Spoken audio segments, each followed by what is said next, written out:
ចាសួស្តីបងប្អូនទាំងអស់គ្នាមកវិញម្ដងទៀតពីមុនខ្ញុំបានធ្វើ review ពីប្រដាប់ថ្មីដែលមានលក្ខណៈជ្រុងតែចេញថ្មីអញ្ចឹងខ្ញុំចង់ប្រាប់បងប្អូនទាំងអស់ថា speaker K-Array នេះគឺជាធុងបាសដែលដូចបងប្អូនទៅទិញប្រើធម្មតាអញ្ចឹងប្រភេទនេះគេហៅ ampli ដាច់ហើយមានប្រភេទ ampli ជាប់ទៀតអញ្ចឹងស្រេចលើបងប្អូនចង់កំងអញ្ចឹងខ្ញុំចង់ប្រាប់បងប្អូនទាំងគ្នាវិញថាចែកថាអើយប្រើបានអីគេ speaker នេះប្រើបានអីគេជឿយកជាងក្រៅអូខេបានទេជឿយកទៅធ្វើ ceiling បានទេជឿយកទៅធ្វើជា home បានទេបានដោយសារតែប្រភេទនេះគឺគេហៅថាប្រភេទដែលយើងអាចរៀបជា professional ដែល speaker K-Array នេះគឺជាគេហៅថាបច្ចេកវិទ្យាចុងក្រោយគេបង្អស់ដែលអាចគេហៅថាmulti function ណាមានថាអាចប្រើបានចំពោះនឹងគេហៅថាច្រើនបែបដែលយើងអាចចង់ប្រើប្រាស់ទី1បន្ទប់ប្រជុំ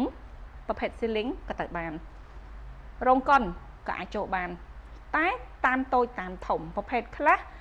យើងអាច design ទៅតាមទីតាំងអញ្ចឹងបងប្អូនទាំងអស់គ្នាចង់ដឹងថា K-Array នឹងអីគេគឺជាធុងបាសដូចធុងបាសចេះអីអញ្ចឹងណានេះបងប្អូនឃើញទេដូចគ្នាអញ្ចឹងប៉ុន្តែបងប្អូនដឹងថាបច្ចេកវិទ្យាថ្មីបែបណាហ៎គេស៊ូមម្សិលប៉ុណ្នេះបង្រួមនៅសល់តែប៉ុណ្្នឹងឯងហើយមានតែមួយទៀតនោះទូជាងទៅបាននេះប្រើបានអីគេខ្លះបន្ទប់ប្រជុំប្រភេទ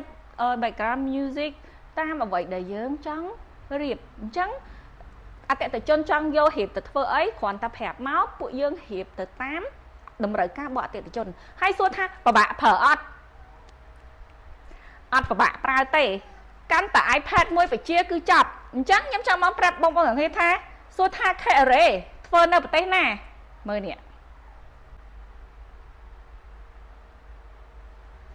K-Array ធ្វើនៅប្រទេសអ៊ីតាលីរោងចក្រនៅប្រទេសអ៊ីតាលី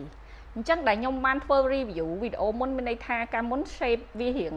ជ្រុងអាហ្នឹង shape series ថ្មីអញ្ចឹងពេលមានបញ្ហាអីគឺគេ maintenance គេគ្រាន់តែយកឆក់អញ្ចឹងបានប៉ុន្តែប្រភេទមួយនេះគឺពេលមានបញ្ហាអីគឺធ្វើដែលហៅតែ maintenance ពីខាងក្រោយ